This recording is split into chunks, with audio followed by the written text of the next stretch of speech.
Me llamo Elena Morales.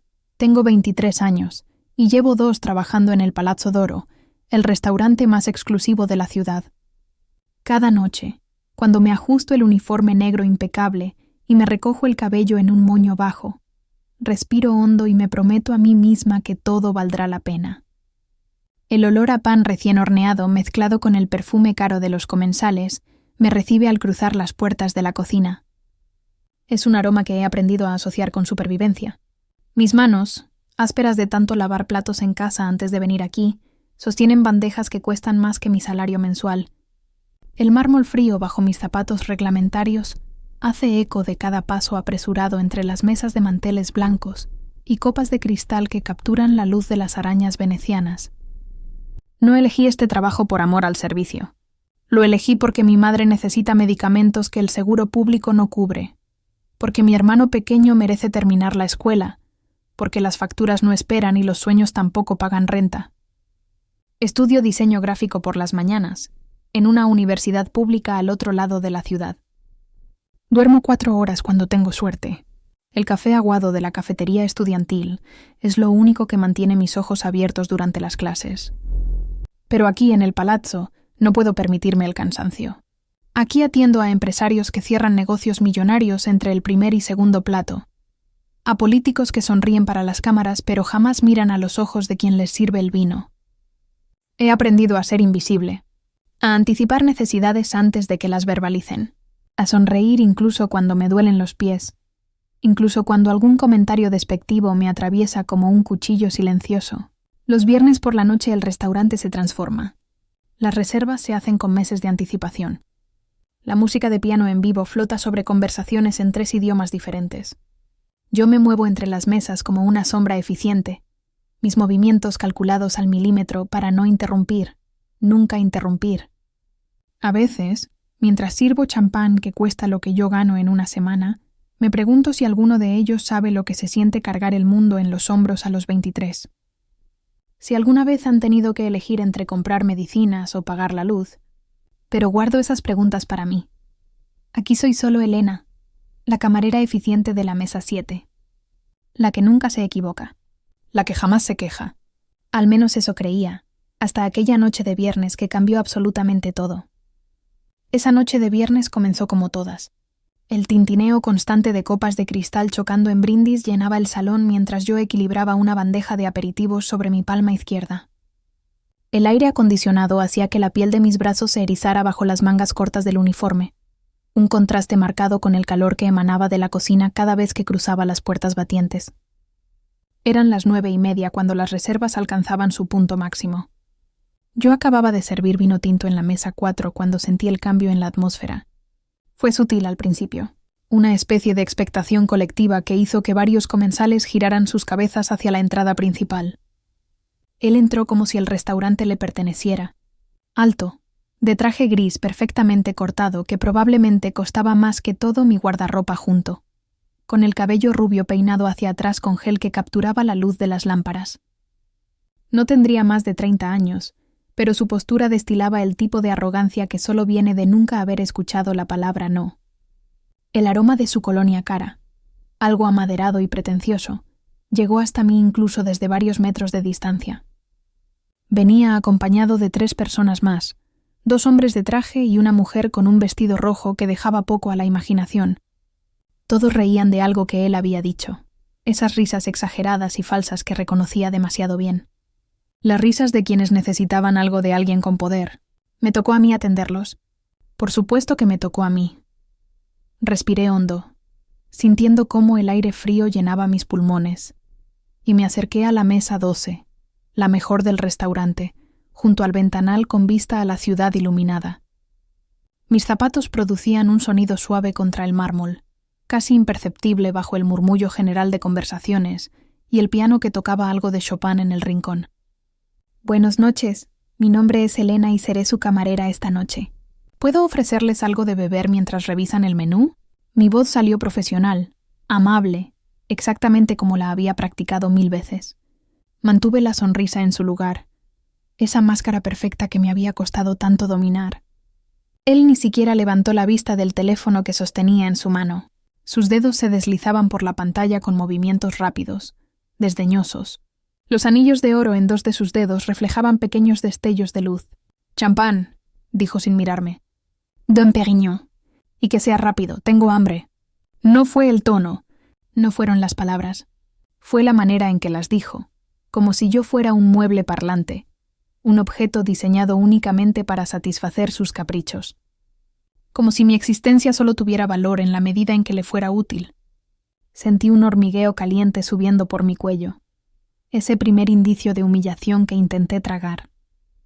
Mis dedos se tensaron levemente alrededor de la libreta donde tomaba notas, el bolígrafo presionando contra el papel con más fuerza de la necesaria. «Enseguida, señor». Me di la vuelta, sintiendo el peso de algo inexplicable presionando entre mis omóplatos. Una sensación que no podía nombrar todavía. Una premonición, tal vez. No sabía que en menos de 1 hora ese hombre me haría desear desaparecer. Y que alguien mucho más peligroso me salvaría. Todo se desmoronó con el sonido de cristal quebrándose contra mármol. Había regresado a la mesa 12 con la botella de Dom Pérignon en una cubitera de plata. El hielo produciendo ese crujido suave y húmedo cada vez que la botella se movía. Serví la primera copa con el cuidado de siempre, la espuma dorada elevándose en burbujas perfectas. El aroma dulce y levemente ácido del champán llenó el espacio entre nosotros. Estaba sirviendo la segunda copa cuando su codo se movió bruscamente hacia la izquierda, golpeando mi muñeca. La botella se inclinó.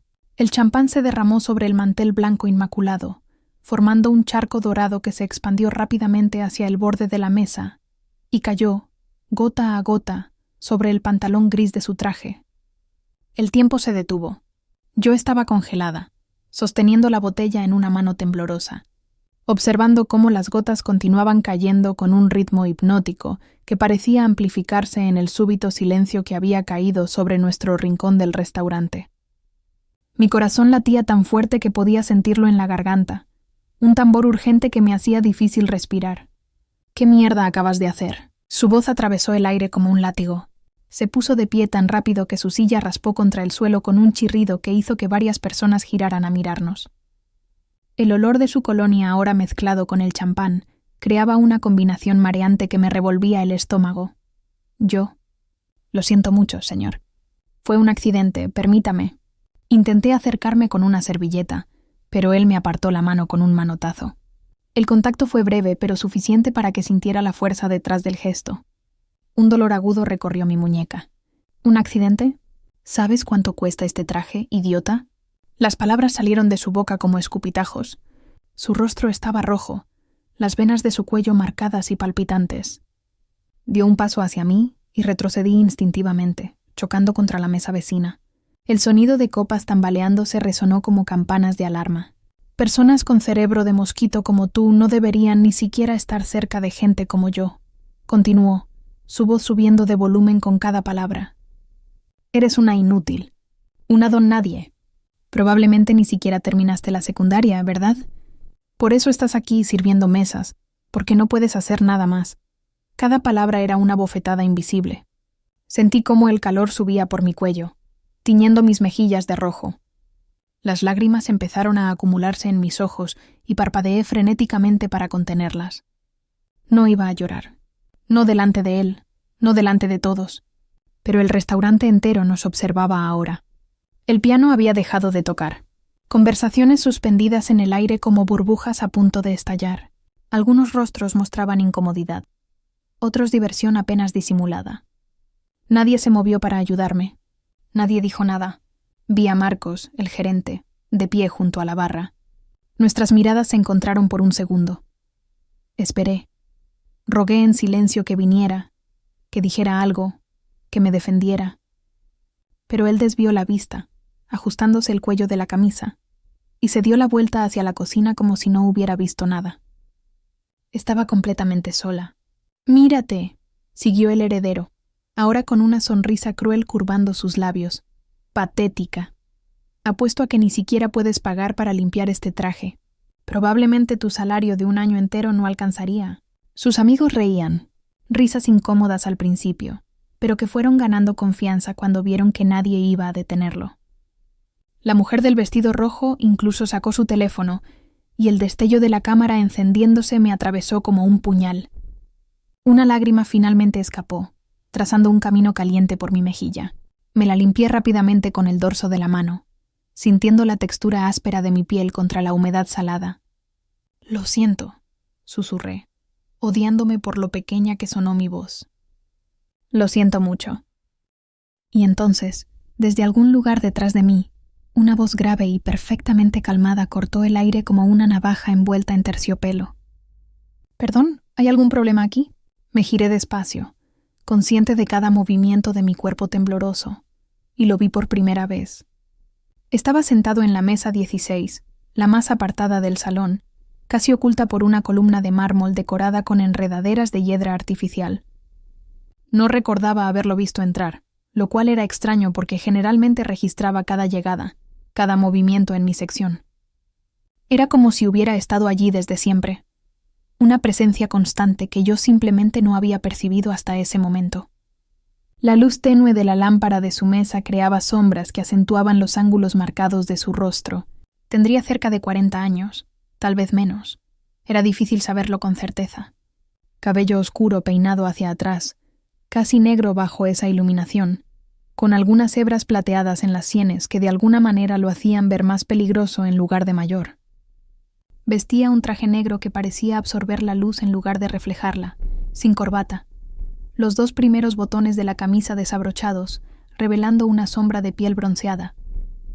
Pero fueron sus ojos los que me detuvieron el corazón por un segundo completo. Grises, fríos como el acero, y sin embargo ardiendo con algo que no podía nombrar. Me observaba con una intensidad que me hizo sentir expuesta, vulnerable, como si pudiera ver directamente a través de mi uniforme, mi piel, hasta el centro mismo de mi terror y humillación. No era la mirada lasciva y desagradable del heredero, era algo diferente, algo que enviaba señales contradictorias a mi cerebro, peligro y seguridad, amenaza y protección, todo al mismo tiempo. Había una copa de whisky en su mano derecha, los dedos largos y elegantes envueltos alrededor del cristal. No lo bebía. Solo lo sostenía, el líquido ámbar capturando destellos de luz cada vez que sus dedos se movían levemente, un movimiento casi imperceptible que sugería una tensión contenida bajo esa fachada de calma absoluta. El aire a su alrededor parecía diferente, más denso, cargado con el aroma sutil de tabaco y algo más oscuro, más complejo, como cuero y cedro mezclados con una nota que no podía identificar, pero que me erizaba la piel de los brazos. Un escalofrío recorrió mi columna vertebral a pesar del calor sofocante de la vergüenza que todavía me quemaba las mejillas. 2 hombres estaban sentados con él, ambos con trajes oscuros, ambos callados y atentos como sombras. No tocaban la comida frente a ellos, simplemente estaban ahí, observando, esperando. Guardaespaldas, pensé de inmediato, aunque algo en la forma en que se mantenían en alerta constante sugería que eran mucho más que eso. Nuestras miradas se encontraron por un segundo que se estiró como melaza caliente, el ruido del restaurante, las risas crueles del heredero, el murmullo de conversaciones recuperándose lentamente. Todo se desvaneció hasta convertirse en un zumbido distante. Existíamos solo nosotros 2 en ese momento suspendido, conectados por un hilo invisible de reconocimiento mutuo, que no comprendía pero que sentía vibrar en algún lugar profundo de mi pecho. Entonces él inclinó levemente la cabeza, un gesto casi imperceptible, y dejó la copa sobre la mesa con un clic suave que de alguna manera atravesó todo el ruido. Se levantó y comenzó a caminar hacia nosotros. Caminaba con la tranquilidad de un depredador que sabe que ya ha ganado la caza. Cada paso medido, deliberado, el sonido de sus zapatos contra el mármol, marcando un ritmo hipnótico que parecía ralentizar el tiempo mismo. Las conversaciones a su alrededor se extinguían como velas al paso de una corriente de aire. Los comensales giraban disimuladamente para mirarlo, algunos con curiosidad, otros con algo que parecía peligrosamente cercano al miedo. Mi respiración se había vuelto superficial, pequeños jadeos que no parecían llevar suficiente oxígeno a mis pulmones. El corazón me latía en las sienes, un pulso errático que me mareaba. No sabía si quería que llegara hasta nosotros o que desapareciera. Mi cuerpo estaba atrapado entre el impulso de huir y la extraña necesidad de quedarme exactamente donde estaba. Se detuvo a menos de 1 metro de distancia. Desde tan cerca podía ver que sus ojos no eran completamente grises, sino que tenían pequeñas motas doradas cerca de las pupilas, como chispas en ceniza fría. Su presencia física era abrumadora, no por su altura, aunque era alto, sino por la manera en que ocupaba el espacio, como si el aire mismo se reorganizara a su alrededor para darle paso. El aroma que había percibido desde su mesa ahora me envolvía completamente. Tabaco mezclado con algo más intenso, una colonia cara que olía a bosque después de la lluvia, a peligro disfrazado de sofisticación. Me llegó tan fuerte que tuve que contener el impulso de dar un paso atrás. «Disculpa», repitió, su voz bajando 1 octava hasta convertirse en un ronroneo grave que vibraba en algún lugar bajo mi esternón. «¿Hay algún problema aquí?» No me miraba a mí. Sus ojos estaban fijos en el heredero con una intensidad que convertía la pregunta en algo completamente diferente. Una amenaza envuelta en terciopelo. El heredero lo miró de arriba abajo, su rostro todavía enrojecido de furia, pero algo en su expresión vaciló. Solo 1 segundo. Un parpadeo de incertidumbre que cruzó sus facciones como una nube pasajera. Intentó recuperar su arrogancia, inflando el pecho y cuadrando los hombros. «¿Y tú quién eres? ¿El gerente?» «Porque si lo eres, deberías saber que esta imbécil acaba de arruinar un traje que cuesta más de lo que tú ganas en 6 meses. Su tono pretendía sonar autoritario, pero había un ligero temblor en el borde de sus palabras, como cristal a punto de quebrarse. Yo lo escuché claramente porque estaba tan cerca que podía sentir el calor residual de su rabia emanando de él en oleadas casi tangibles. El hombre del traje negro sonrió. Fue una sonrisa pequeña, apenas una curvatura en la comisura de sus labios, pero había algo letal en ella.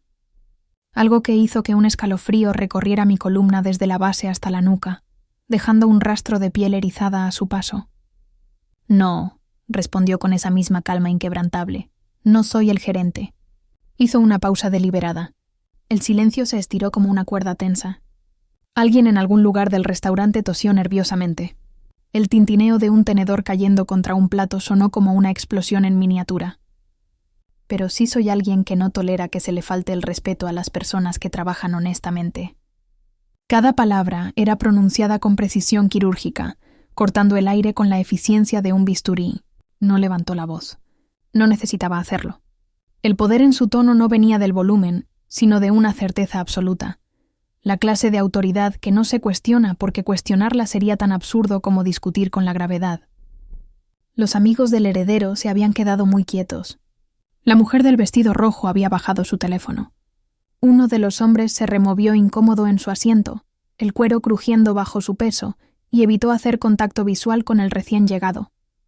El heredero abrió la boca para responder, pero algo en la mirada del otro hombre lo detuvo.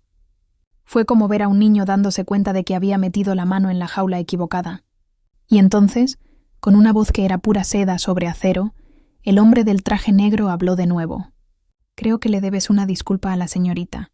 El cambio en la atmósfera fue instantáneo, palpable, como si alguien hubiera abierto una ventana en una habitación sellada y dejado entrar no aire fresco, sino algo más pesado, más denso, cargado de electricidad antes de una tormenta.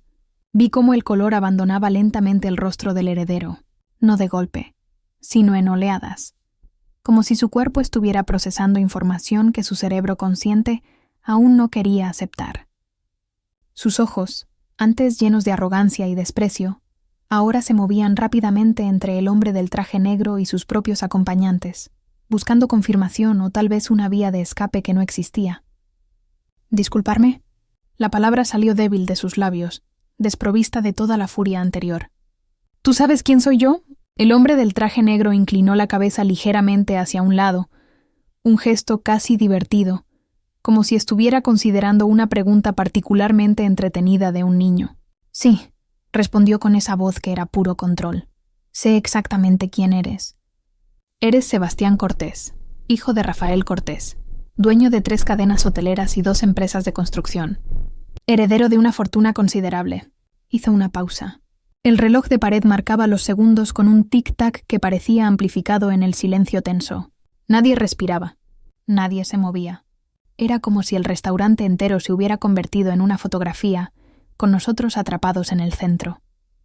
Pero la verdadera pregunta es, continuó, dando un paso más cerca del heredero. ¿Tú sabes quién soy yo? Algo pasó por el rostro de Sebastián entonces. Reconocimiento, horror, una comprensión súbita que le hizo retroceder medio paso, chocando contra su propia silla. El metal raspó contra el suelo con un chirrido agudo que me hizo estremecer. «Señor Dante», susurró, y su voz sonó como papel arrugado. Toda la fuerza previa desintegrada en esas dos palabras. El nombre flotó en el aire como humo. No significaba nada para mí en ese momento, solo dos sílabas que sin embargo provocaron ondas de reacción en todo el restaurante. Escuché murmullos ahogados, el sonido de alguien tragando saliva audiblemente, el crujido de tela cuando varios comensales se removieron incómodos en sus asientos. Marcos, el gerente, había emergido de la cocina y estaba ahora junto a la barra, su rostro pálido como la cera derretida. Sus manos se aferraban al mostrador con tanta fuerza que los nudillos se le habían puesto blancos. Tenía los ojos muy abiertos, fijos en el hombre al que ahora sabía que se llamaba Dante, con una mezcla de miedo y algo que parecía peligrosamente cercano a la reverencia. El olor del miedo es real, lo descubrí esa noche. Tiene un aroma acre, como metal oxidado mezclado con sudor frío. Emanaba de Sebastián en oleadas que casi podía saborear en la parte posterior de mi garganta. Entonces, dijo Dante, su tono todavía suave pero ahora con un filo que podría cortar diamantes. ¿Vas a hacer lo correcto? No era realmente una pregunta. Era una orden disfrazada con el barniz más delgado de cortesía, y todos en ese restaurante lo sabíamos. Mis piernas temblaban tan violentamente que tuve que bloquear las rodillas para no caer. Un calor extraño me recorría el cuerpo. No de vergüenza esta vez, sino de algo diferente. Algo que no podía nombrar pero que me hacía sentir simultáneamente expuesta y protegida. Por primera vez desde que todo esto comenzó, Dante giró su cabeza hacia mí. Nuestras miradas se encontraron, y en la profundidad de esos ojos grises vi algo que me robó el aliento. No era lástima, era furia contenida, una rabia fría y calculada dirigida no hacia mí sino en mi nombre. Y eso, de alguna manera, era lo más peligroso y cautivador que había experimentado jamás. Sebastián se quedó congelado, atrapado entre el orgullo que había definido toda su vida y la supervivencia instintiva que ahora gritaba en su cerebro. Podía ver la lucha interna desarrollándose en su rostro, como si estuviera viendo una película en cámara lenta. Las venas de su cuello palpitaban visiblemente bajo la piel. Su mandíbula apretada con tanta fuerza que los músculos se marcaban en ángulos duros. «Estoy esperando», dijo Dante, y cada sílaba caía como una piedra en agua quieta, creando ondas que se expandían por todo el restaurante. El silencio era tan absoluto que podía escuchar mi propia respiración, superficial y entrecortada. El aire acondicionado zumbaba suavemente sobre nuestras cabezas, el único sonido mecánico en medio de toda esa tensión humana y palpable. Mis dedos aún sostenían la servilleta que había intentado usar para limpiar el desastre, la tela ahora húmeda y arrugada, empapada en champán que se había vuelto tibio contra mi palma sudorosa.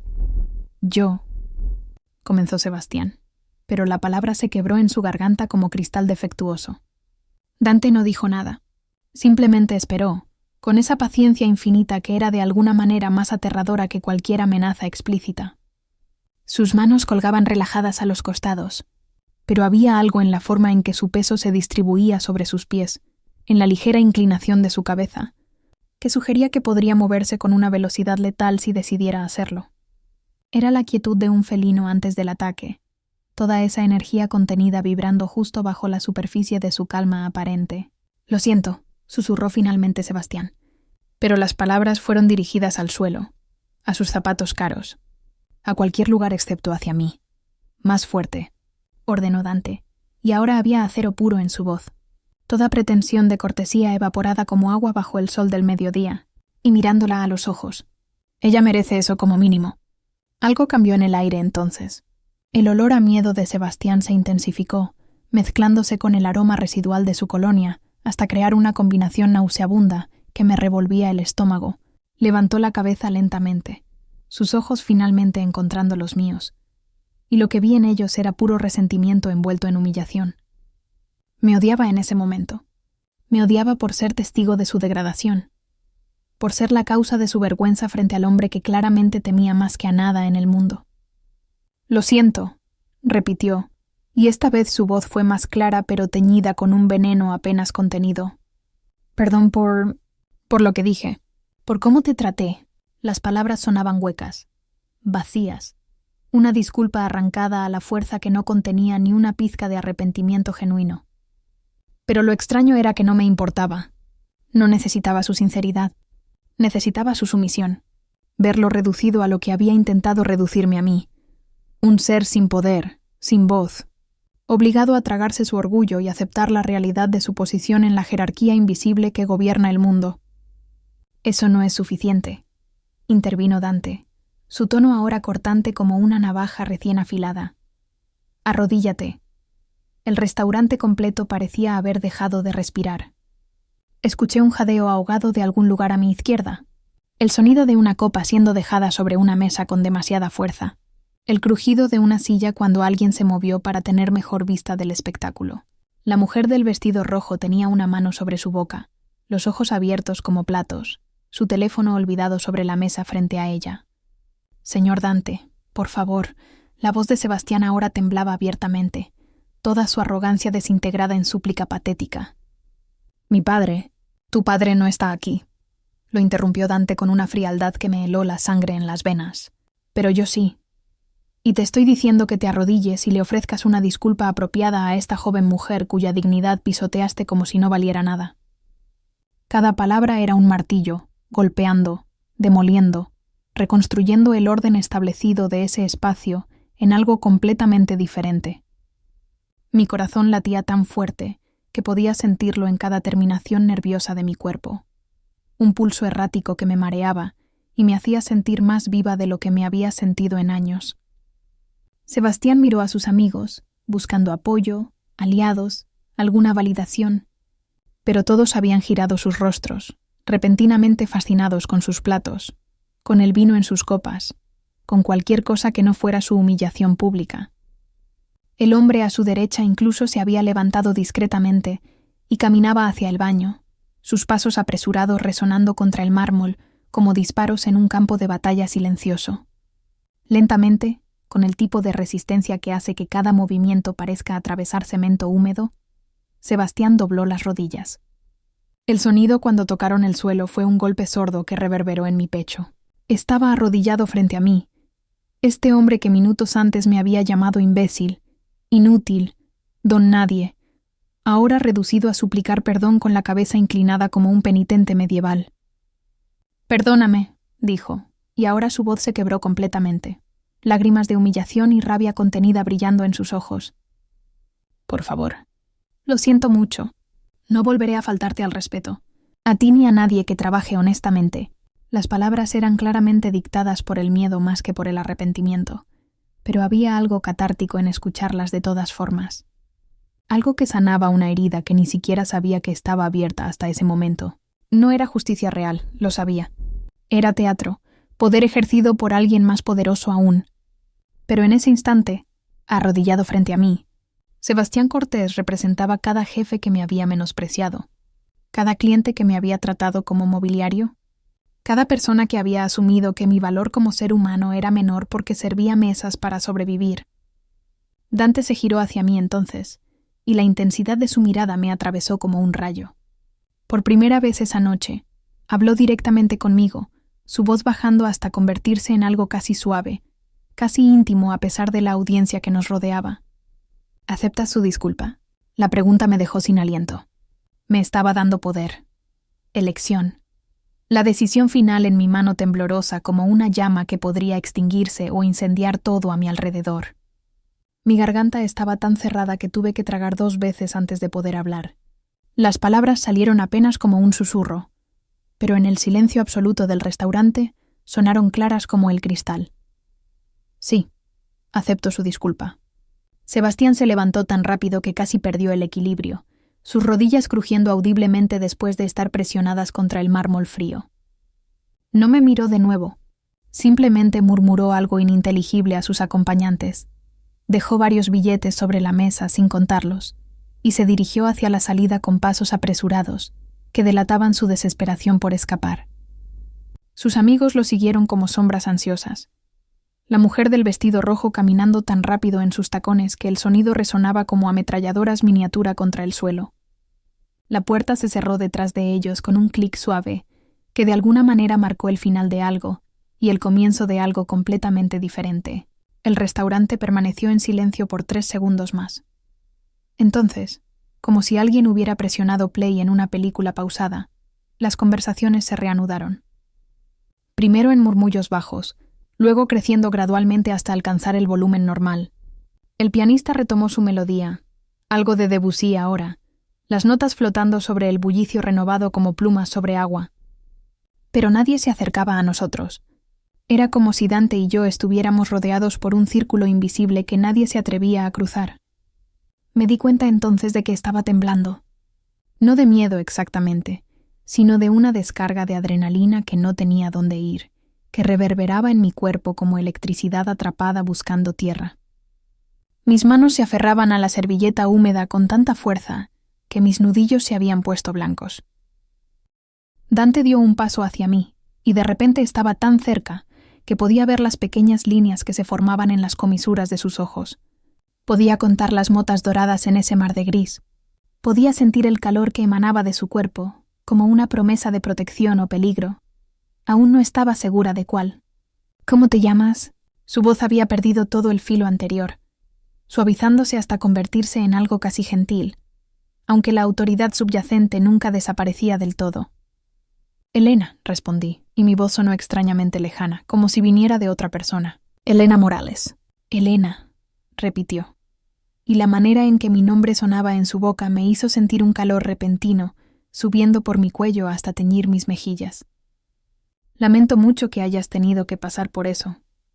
Extendió su mano hacia mí, y después de un segundo de vacilación, coloqué la mía en la suya.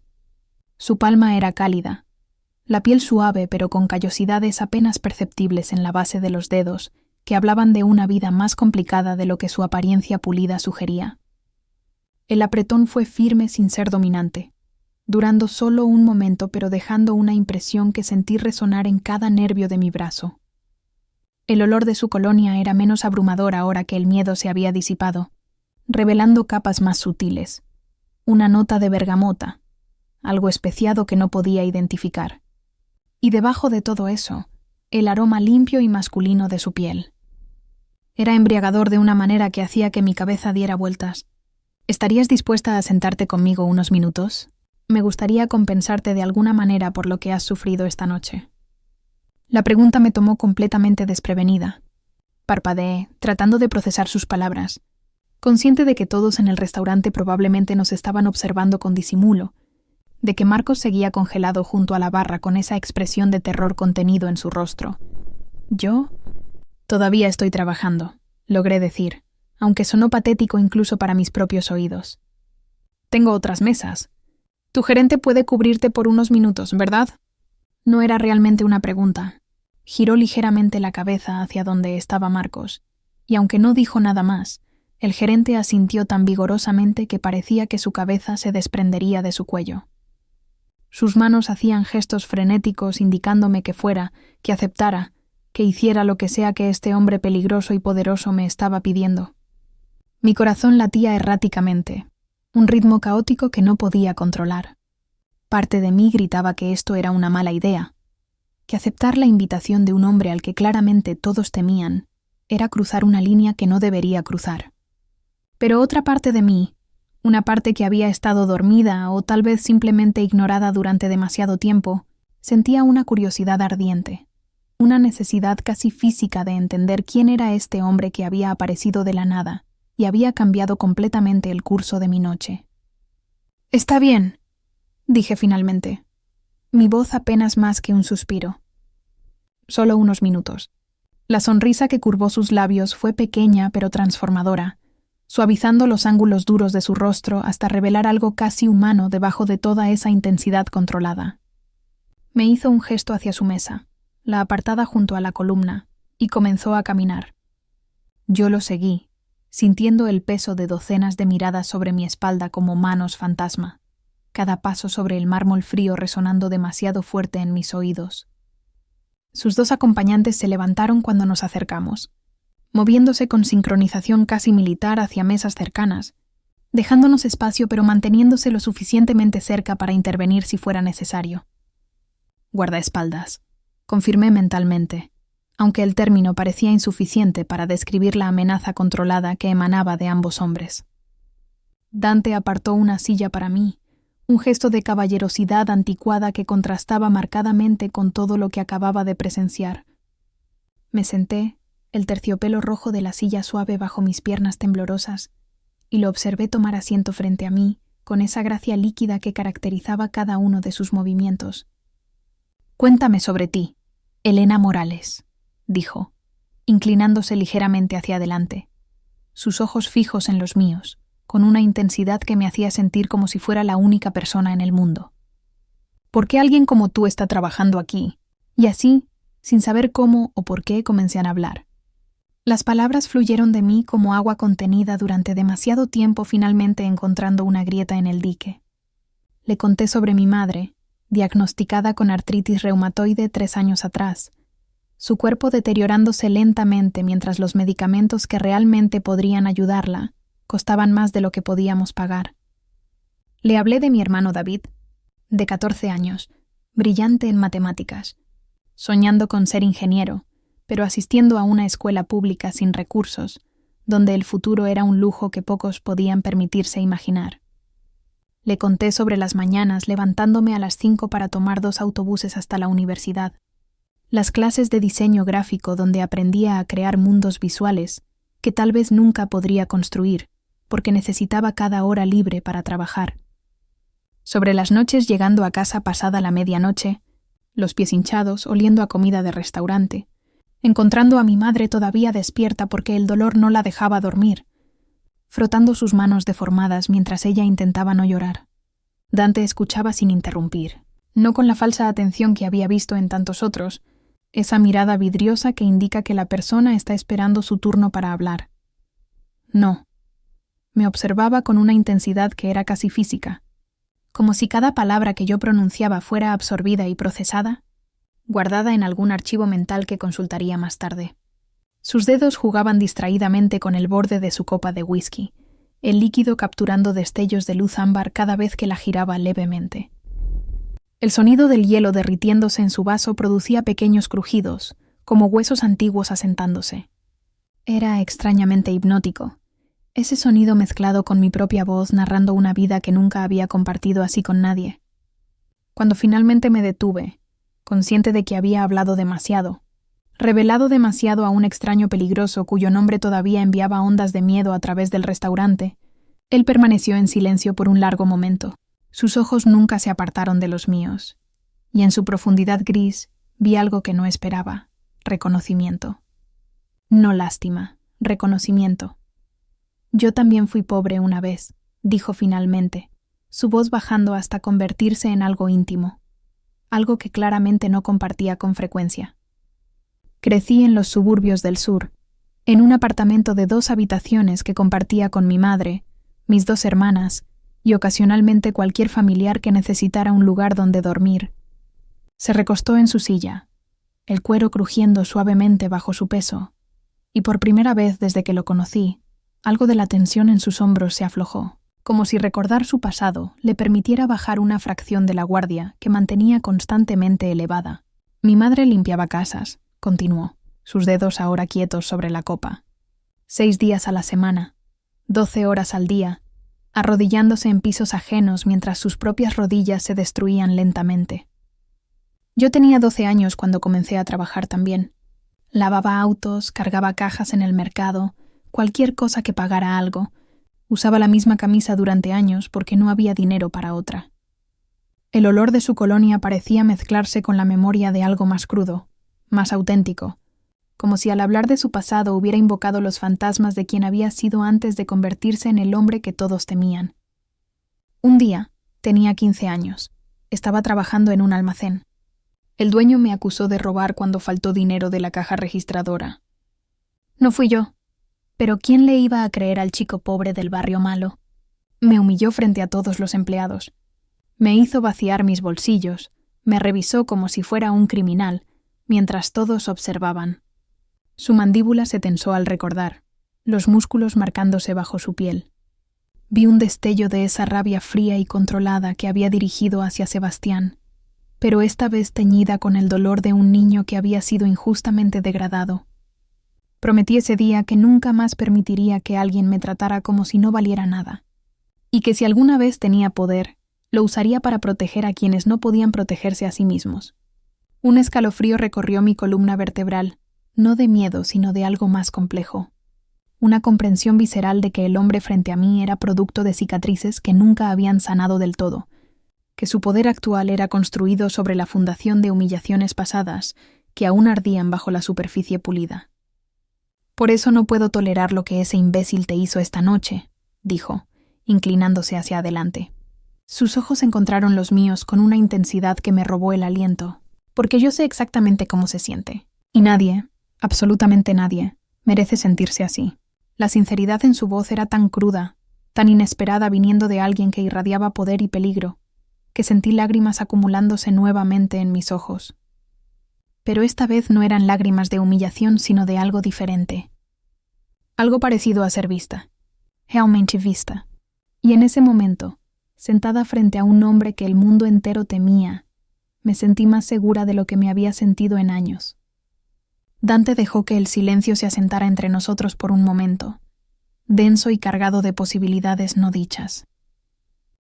Afuera, más allá de los ventanales, la ciudad parpadeaba con miles de luces que parecían estrellas caídas atrapadas en concreto y vidrio. El murmullo del restaurante continuaba a nuestro alrededor, pero era como si existiéramos en una burbuja separada del resto del mundo, un espacio íntimo tallado en medio del caos. «Quiero ayudarte», dijo finalmente, y la simple declaración cayó entre nosotros como una piedra en agua tranquila, creando ondas que no podía predecir. Mi primer instinto fue rechazarlo. Había aprendido desde joven que nada en la vida era gratis, que cada oferta de ayuda venía con condiciones invisibles escritas en letra pequeña que solo descubrías cuando ya era demasiado tarde para retractarte. Mi cuerpo se tensó involuntariamente, los músculos de mis hombros apretándose hasta formar nudos dolorosos. No necesito caridad. Las palabras salieron más duras de lo que pretendía, una defensa automática construida a través de años de orgullo, siendo lo único que me quedaba cuando todo lo demás se desmoronaba. Él no se ofendió. En cambio, una sonrisa pequeña curvó sus labios, algo que podría haber sido respeto brillando en sus ojos grises. «No estoy ofreciendo caridad, Elena. Estoy ofreciendo una oportunidad». Se inclinó hacia adelante, apoyando los codos sobre la mesa. El movimiento nos acercó lo suficiente para que pudiera ver las pequeñas cicatrices que marcaban sus nudillos. Historias de violencia pasada escritas en su piel como recordatorios permanentes de quién había sido, quién era. El aroma de su colonia se intensificó con la proximidad, mezclándose con el olor a whisky y algo más sutil, más personal, que hacía que mi pulso se acelerara de una manera que no quería examinar demasiado de cerca. «Tengo varios negocios legítimos», continuó, su voz bajando hasta convertirse en algo casi confidencial, como si me estuviera compartiendo un secreto. «Restaurantes, clubes, una galería de arte. Todos ellos necesitan personal calificado. Podrías trabajar en diseño gráfico, marketing, creando contenido visual, algo relacionado con lo que estás estudiando». Mi corazón latía tan fuerte que estaba segura de que podía escucharlo. La oferta era tentadora, peligrosamente tentadora, como una manzana perfecta que no sabías si estaba envenenada hasta que le dabas el primer mordisco. «¿Y qué querrías a cambio?», logré preguntar, mi voz apenas estable, mis manos entrelazadas bajo la mesa para ocultar cómo temblaban. «Nada», respondió con una simplicidad que de alguna manera era más difícil de creer que cualquier demanda complicada. «Solo que uses tus talentos, que te pague lo que vales, que tu madre reciba los medicamentos que necesita, que tu hermano tenga la oportunidad que merece». Cada palabra era un golpe suave contra la armadura que había construido alrededor de mi desconfianza. Sonaba demasiado bueno para ser verdad, y todo lo que me habían enseñado la vida me gritaba que huyera, que agradeciera y rechazara, que no me enredara con un hombre cuyo nombre hacía que las personas bajaran la voz y miraran por encima del hombro. Pero eres... Comencé sin saber cómo terminar la frase sin insultarlo, sin saber si quería realmente decir lo que estaba pensando. ¿Un criminal?, completó por mí, sin rastro de ofensa en su tono. Sí, lo soy. No voy a mentirte sobre eso, Elena. He hecho cosas por las que otros hombres estarían en prisión de por vida. He cruzado líneas que no tienen retorno. Hizo una pausa, sus ojos sosteniéndome cautiva con esa intensidad que parecía ver directamente a través de mí. Pero también tengo un código.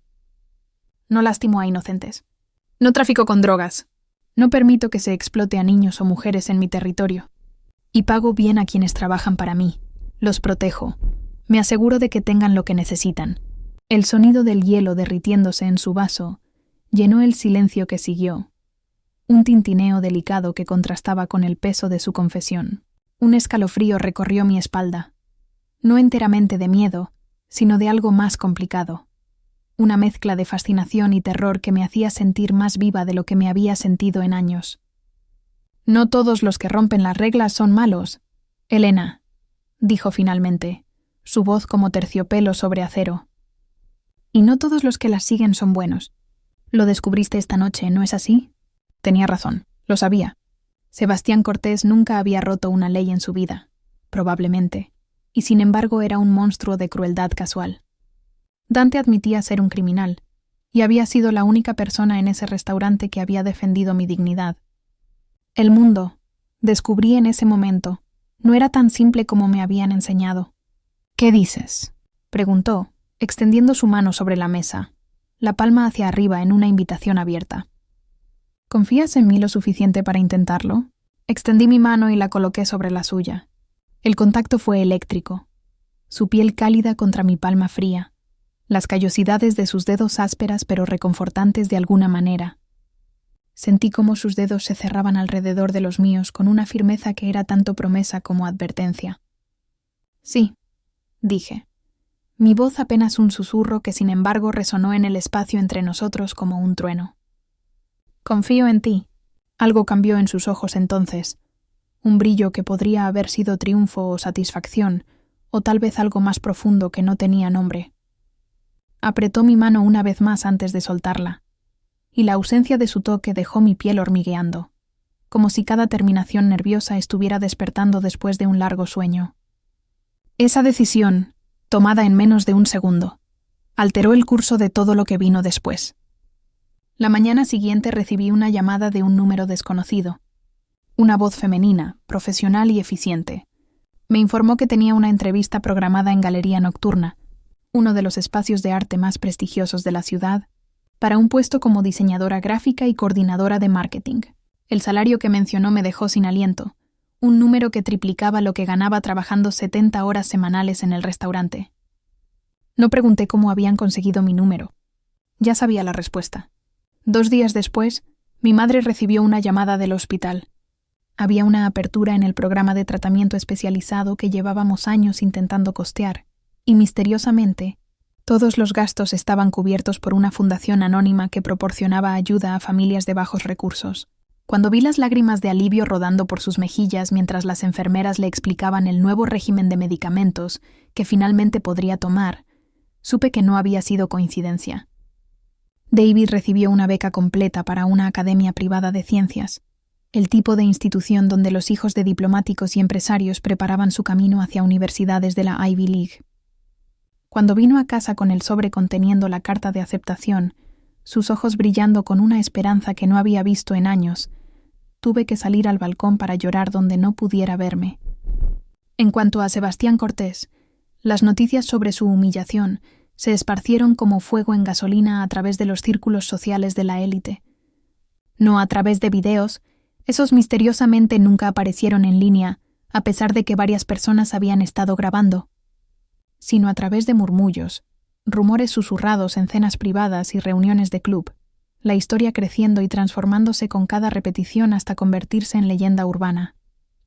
Escuché que su padre lo había enviado a trabajar en una de sus propiedades hoteleras en el extranjero, lejos de la ciudad donde su vergüenza era conocida. Algunos decían que había cambiado, que la experiencia lo había humillado genuinamente. Otros insistían que simplemente había aprendido a ocultar mejor su desprecio. No sabía cuál versión era cierta y honestamente no me importaba. Había dejado de existir para mí el momento en que salió por esas puertas. En el restaurante, todo había cambiado también. Marcos, quien había sido incapaz de defenderme esa noche, ahora me trataba con una deferencia nerviosa que rozaba lo ridículo. Los otros camareros me miraban con una mezcla de curiosidad y algo parecido al miedo, como si yo hubiera sido tocada por algo poderoso y peligroso que podría contagiarse. Trabajé mi periodo de aviso de 2 semanas, profesional hasta el final, aunque cada noche sentía el peso de miradas especulativas siguiéndome. Nadie preguntaba directamente qué había pasado después de que me senté con Dante, pero el silencio estaba cargado con preguntas no formuladas que flotaban en el aire como el aroma persistente de comida cara y perfumes caros. Mi última noche en el Palazzo d'Oro fue un viernes, exactamente 2 semanas después de aquella noche que lo cambió todo. Me quité el uniforme por última vez, doblándolo cuidadosamente, aunque sabía que probablemente terminaría en algún armario de donaciones. Mis manos se deslizaron sobre la tela negra, recordando cada turno, cada cliente difícil, cada momento de humillación silenciosa que había soportado con la cabeza en alto. Salí por la puerta trasera, queriendo evitar despedidas sentimentales que no sentía. El aire nocturno era fresco contra mi piel, llevando el olor a lluvia reciente y asfalto mojado. Un auto negro esperaba en el callejón, elegante y discreto, con ventanas polarizadas que no revelaban nada de su interior. La puerta trasera se abrió. Dante estaba sentado dentro, su perfil iluminado por el resplandor suave de una pantalla de teléfono. Levantó la vista cuando me acerqué, y esa sonrisa pequeña, esa que ahora reconocía como genuina, curvó sus labios. ¿Lista para comenzar tu nueva vida? Han pasado 6 meses desde aquella noche en el Palazzo d'Oro, y a veces todavía me despierto creyendo que fue un sueño elaborado, una fantasía que mi mente exhausta construyó para escapar de la realidad aplastante de mi vida anterior. Pero entonces abro los ojos y veo el apartamento de 2 habitaciones que ahora puedo pagar, las ventanas amplias dejando entrar luz matutina que convierte todo en oro suave. Escucho a mi madre en la cocina, sus pasos ya no arrastrándose con dolor, sino moviéndose con una libertad que los nuevos medicamentos le han devuelto. El aroma a café recién hecho flota por el pasillo, mezclándose con el olor a pan tostado, y sé que es real. Trabajo en la galería nocturna 5 días a la semana, creando campañas visuales para artistas emergentes, diseñando contenido que alcanza miles de personas. Mi jefe, una mujer llamada Sofía que nunca pregunta sobre mi conexión con Dante, pero claramente la conoce, me trata con respeto profesional y genuina apreciación por mi trabajo. Por primera vez en mi vida, siento que mis talentos importan, que no soy solo un par de manos para servir, sino una mente para crear. David está prosperando en su nueva escuela. Sus calificaciones son excelentes. Ha hecho amigos. Habla sobre universidades y carreras con una confianza que antes solo podía soñar. Cuando lo veo reír, despreocupado y feliz, siento un nudo en la garganta recordando lo cerca que estuvimos de que ese futuro le fuera arrebatado por pura circunstancia de nacimiento. En cuanto a Dante, lo veo ocasionalmente. Nunca establecimos nada formal entre nosotros, ninguna obligación más allá del acuerdo laboral original. Pero hay llamadas telefónicas esporádicas, cenas en lugares discretos, donde conversamos sobre arte y filosofía y las complejidades morales de vivir en un mundo que raramente es blanco o negro. Hay una tensión entre nosotros que ninguno ha nombrado, una atracción que vibra en cada silencio compartido, pero ambos parecemos contentos de dejarla sin resolver por ahora. Él me enseñó algo fundamental esa noche, que la justicia no siempre viene de donde esperamos, que la bondad puede llevar rostros inesperados, y que defender la dignidad propia y ajena es un acto revolucionario en un mundo diseñado para aplastarnos. Todavía pienso en el momento en que nuestras manos se tocaron por primera vez, en cómo algo peligroso se sintió como salvación, en cómo un hombre que el mundo llama criminal fue el único dispuesto a recordarle a otro hombre lo que significa ser humano. Las líneas entre el bien y el mal, descubrí, son mucho más borrosas de lo que nos gusta admitir. Y a veces, la luz más brillante viene de los lugares más oscuros. A veces, la redención llega con ojos grises y manos manchadas, ofreciendo no perdón sino una segunda oportunidad. Y eso, descubrí, es todo lo que cualquiera de nosotros realmente necesita.